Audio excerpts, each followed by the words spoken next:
হ্যাঁ, শুরুতে আপনার একটু পরিচয় বলবেন। আমার নাম ফারিহা বিনতে মশিউর, আমি এমপিআর ইন্টারন্যাশনাল স্কুলে বলতে পড়ি। আচ্ছা, আমরা দেখতে পাচ্ছি আপনার হাতে একটা প্লাকার্ড এবং গালে দেখতে পাচ্ছি পতাকা। আসলে আপনি এখানে এসে কি ধরনের বার্তা দিতে চাচ্ছেন? একটা মুসলিম ধর্মের সাথে ইসলাম ধর্মের একজন মুসলমান আমি, আমার ভাই বোন উপদেশে থাকলেও তারা আমাদের ধর্মের ভাই বোন, তাদের সাথে এক্স্যাক্টলি ডিরেক্টলি যদিও যুদ্ধ না থাকতে পারলেও অ্যাটলিস্ট তাদেরকে বুঝাইতে চাই যে বাংলাদেশ তাদের পাশে আছে, এবং আমি সবাইকে বলতে চাই সবাই যাতে প্যালেস্টাইনের পাশে স্ট্যান্ড করে। আজকে এই যে ঢাকা সিটির ভিতরে যে গণজোয়ার, আপনি আপনার জীবনে কখনো এরকম গণজোয়ার দেখেছেন?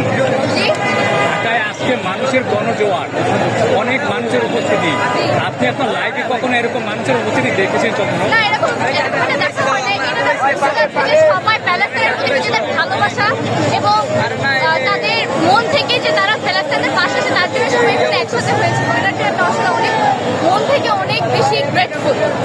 এত মানুষের গণজোয়ার আপনি কেমন অনুভব করছেন? ভালো লাগছে আলহামদুলিল্লাহ।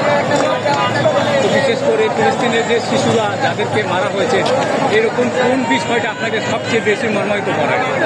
অনেক প্রেগনেন্ট মহিলা, যারা প্রেগনেন্ট ওমেন আছে, তাদের বাচ্চাদের পেটের মধ্যে থাকা অবস্থায় তারা মারা যাচ্ছে এবং তাদেরকে আকাশে ছুঁড়ে ছুঁড়ে মারা হচ্ছে, এত বোম মারা হচ্ছে। এটা দেখে আসলেই সবাইকে অনেক কান্নাদায়ক ফিল করে।